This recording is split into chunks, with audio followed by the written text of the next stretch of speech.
Hey guys, what's happening? This is Forgo Nation. Today we're going to talk about Hydra Armor Red Skull.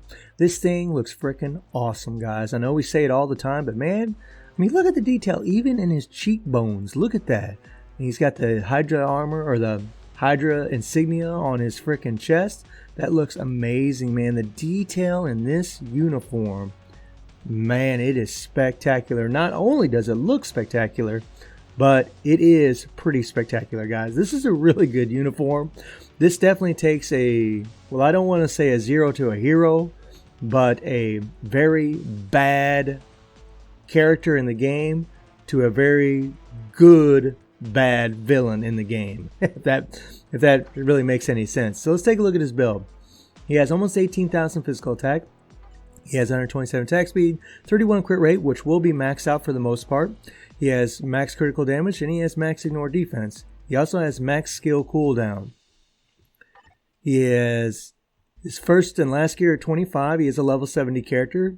He has no Urus. And if you take a look at his tier 2 passive, guys, he gets a 30% increase of all attack, which does come with the Hydra Armor uniform. But the increased damage dealt to superhero types by 120% and decreased damage received from superhero type characters by 20% is in his native kit. But it's pretty awesome, guys, especially against superheroes. This guy's a superhero freaking killer. His one skill, just a stun. Second skill has an all defense down. That stacks up to 55%. This is amazing, guys, but it's on a 5-second cooldown, and it's kind of wacky to play because of that. But we'll get into that in a sec. His third skill gives him a stun. His fourth skill, money making skill, guys, big time. It gives him a heal. It gives him immunity to all damage. Now this is pretty awesome. Unfortunately, guys, you know, they didn't give him. Well, they gave him super armor, but it's not very good. He really needs immunity to guard break because this skill can get guard broken.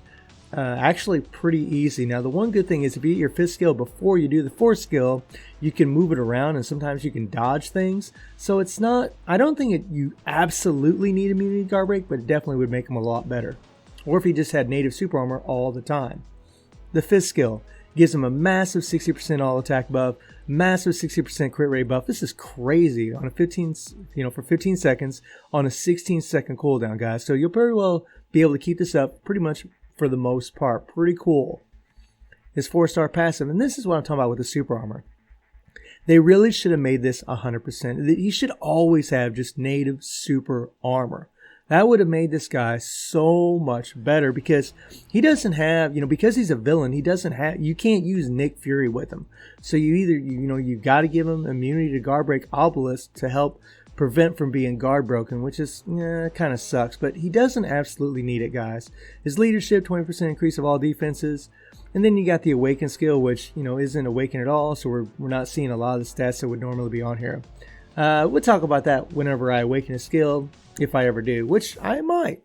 I don't know. The thing is, guys, all these characters that have awaken skills now are looking pretty fun, so yeah, I don't know. So his fifth skill, this is that nice attack buff, crit rate buff. Very cool how he glows around. I love it. Looks amazing. Cosmic cube power. And then you got the fourth skill, and you can move it around. It's a movable skill whenever after you do this skill. The second skill is that all defense down. Really cool. If you guys notice, whenever you do the second skill, we'll wait a little bit. You see the countdown: 5, 4, 3. Now watch this. Whenever the missiles hit the opponent, boom. Now it starts off at 10 seconds again. So you got to time that right whenever you're using that skill. The 1, to get the all defense down, no big deal with the 1. And the 3 is, it's kind of cool, it's alright. But the main skills you're going to be using is 5, 4, and 2, at least from, the testing that I've done. What I do, guys, is I start with the 5, and then I hit the 4. Try to put the damage proc on the 4, and hopefully you don't get guard broken. Plus, and then after that, what you want to do, guys, is hit your 2. You'll get your all defense down, and your fifth skill will still be, it still won't be ready to use again. So you're just going to hit your fourth afterwards. Now there, we don't have our, but let me show you what I'm talking about. And then 5, 4, 2, and then you're going to go back into the 4, just like so, guys. And then you'll go back into the 5 and go back into the original rotation. Whenever the Awaken skill comes in the game, maybe this rotation will be different, and maybe it'll work better having these awkward cooldowns, because you get a 16-second cooldown on the 5th skill, you got a 5-second cooldown on the 2nd skill. It's really wacky to play. But it's not too bad, guys. It's not too bad once you get used to it. It's just getting guard broken sucks. And the thing that's really wacky with this guy is, you know, they gave him this heal, which is nice, but it goes against this. You know, I mean, it's kind of weird. Like, why didn't they just give him super armor all the time? I mean, it wouldn't have broke the game. I think it made him a whole lot better. Man, trust me, guys, it made a world of difference in him.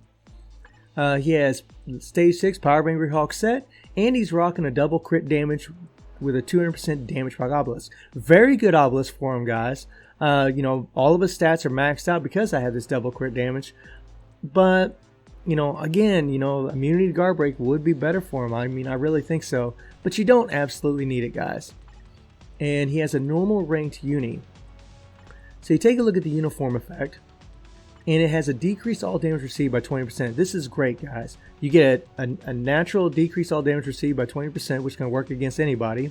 And then you get the 20% damage decrease received from superhero types, which from his passive, which is great. So he's getting a 40% decrease all damage received from superheroes total, which is going to be in our favor.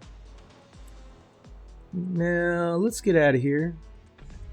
Now, what we're going to do, guys, is we're going to be using a pretty goofy team here. Let's see if I can find him here. So we're going to be using... Where you at? Where you at, buddy? Where you at? There we go. We're going to be using Goliath here for his leadership, this 45% increase of physical attack. And even though Red Skull does have energy damage on his 4th skill... Take a look at that real quick. Even though he has energy damage on his 4th skill, you guys can see that it's energy damage 130% of physical attack. So you definitely want to be boosting his physical attack to amp up his damage. Plus, he's a physical attacking character. And then we're going to be using a really awkward little thing here.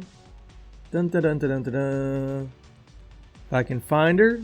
Let's see. Where are you at, honey? There she is. And we're going to be using Hela. And we're going to be using Hela for her uniform effect, guys.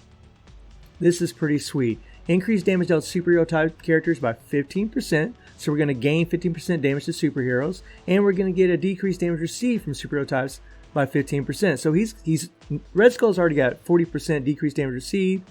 Now he's going to get another 15, which will give him a 55% decrease all damage received from superheroes in total. Hela's uniform finally, you know, comes in handy, other than, you know, getting it to Mythic to get that CTP of energy from the legendary battle. So guys, let's take old boy into World Boss and let's see how he does. Let's rock and roll. Okay guys, so I actually made a pretty big boo-boo, and that's in my strikers. If you guys take a look at the strikers that I have, I got Sin, Bullseye, and Mordo. All those strikers decrease damage received from supervillain types, which Scarlet is not, rendering these strikers useless. So yeah, my bad. I guess I get in the habit of throwing in certain strikers because we always face supervillains for the most part. Yeah, good job, Forgo.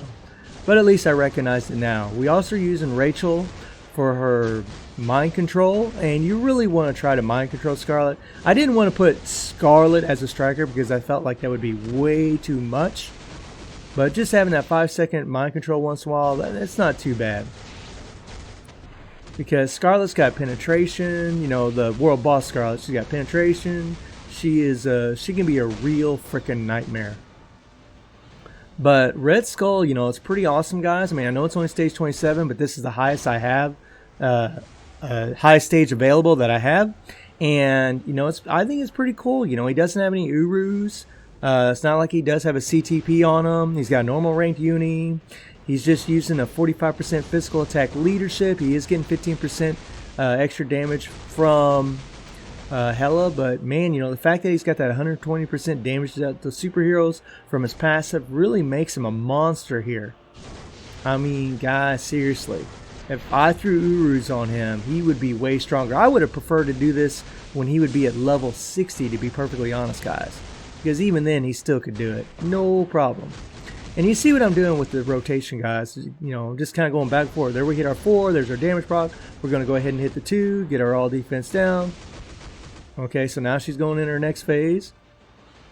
Now here, what I like to do, guys, if you don't feel like you have enough damage, it's good to just switch your character like I just did. We'll just use Hela. There we go. Now we're going to get old girl. Switch. 5-4. And boom. Oh, we took some damage right there. That wasn't good. And here you can get silenced by the freaking red balls. Freaking sucks. Pretty annoying. And we're just going to hit her 4. What I do a lot of times, guys, is if she's running around, if your war boss is running around and you're not sure where your proc is at, just start with the 4. You'll get your immunity and you'll be fine. And there's our all defense down. And yeah. Not bad, man. I mean, I'm liking old Red Skull, guys. You know, as far as whether or not this uniform is worth buying, I think it is. It makes him a whole lot better. I mean, like I said earlier, I mean, it makes, you know, it turns a terrible villain into a very good villain. I mean, he's pretty sweet, guys. He's pretty sweet. I'm really loving him. I think he's cool. Not OP, not overpowered by any means, but a very good character. But again, just like I said with Crossbones, just like I said with Superior Octopus, is he going to be a top tier character? No. But he's going to be a very good character with this uniform. So if you guys love Red Skull, definitely queue it up. So guys, let me know what you think about Red Skull getting it done. And I hope you enjoyed the video. Thank you for watching. Y'all take care and have a good one.